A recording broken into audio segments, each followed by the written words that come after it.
The Ghosts of Christmas Presents, Chapter 6. "So," says the little China man, filling a little china teacup out of a little china kettle, "this is your mantelpiece, is it?" Benedict Nail was beginning to wonder about this himself. He'd been sure that this was his mantelpiece, that this was his flat, that this was his life, that he was him. But that had only been sure in a sort of unconscious way, just assuming all these things were true. But now he found himself thinking about it consciously. He began to wonder. Most of all, he was wondering, what is going on? "Well, best I can tell you," says the Chinaman, "is that you were alive and now you're dead." He fell over. He remembered that. Or did he? He couldn't remember how. He had the nagging feeling that he had known, but that he had now forgotten. He had fallen over and must have knocked his head because everything had gone lunatic. "Dead and haunting your own mantelpiece," says the man, handing him a cup of tea, which he takes without thinking, still trying to figure it all out. There had been his cat, suddenly huge, and his room, suddenly huge, the mantelpiece, suddenly huge, and all the ornaments on it, suddenly huge. "Just like we are," says the man, "have been for years, haunting this house." Or he, Benedict Nail, suddenly tiny.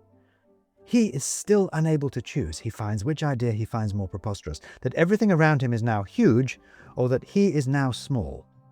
He decides that he is happier with the notion that the world has conspired against him to grow disproportionately than he is with the idea that he might have in some way been diminished. And there was definitely something else that he had been reluctant to accept. What was it again? "It's a lovely little house to haunt," says the woman sitting opposite Benedict by the fire. "I do hope he doesn't mind us haunting it. It is his mantelpiece, after all." "Oh, I'm sure he doesn't mind," says the man. "After all, what use has he for it now he's dead?" Dead. That was it. That was the thing that Benedict Nail was refusing to accept. The idea that he was dead. "Do you, my dear fellow?" says the man. "You don't mind, do you?" "Mind?" says Benedict, realizing that he's been spoken to. "Us haunting your little house all this time," says the man, "though it's not as if you knew until now." The question brings Benedict Nail back to himself at last.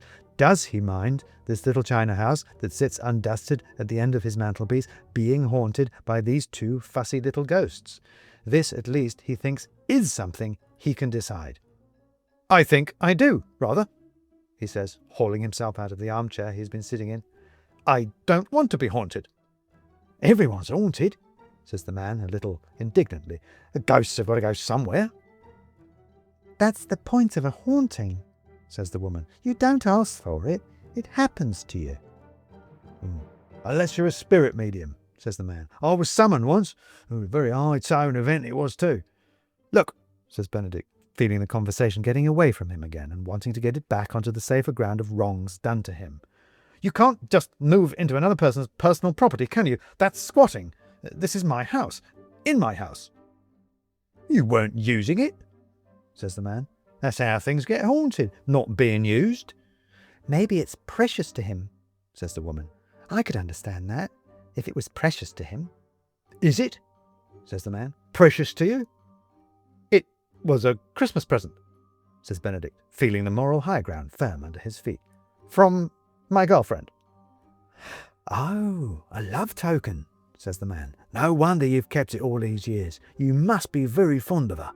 "Yes, well," says Benedict, starting to remember more about the house and the girlfriend, and starting to doubt the firmness of his stance.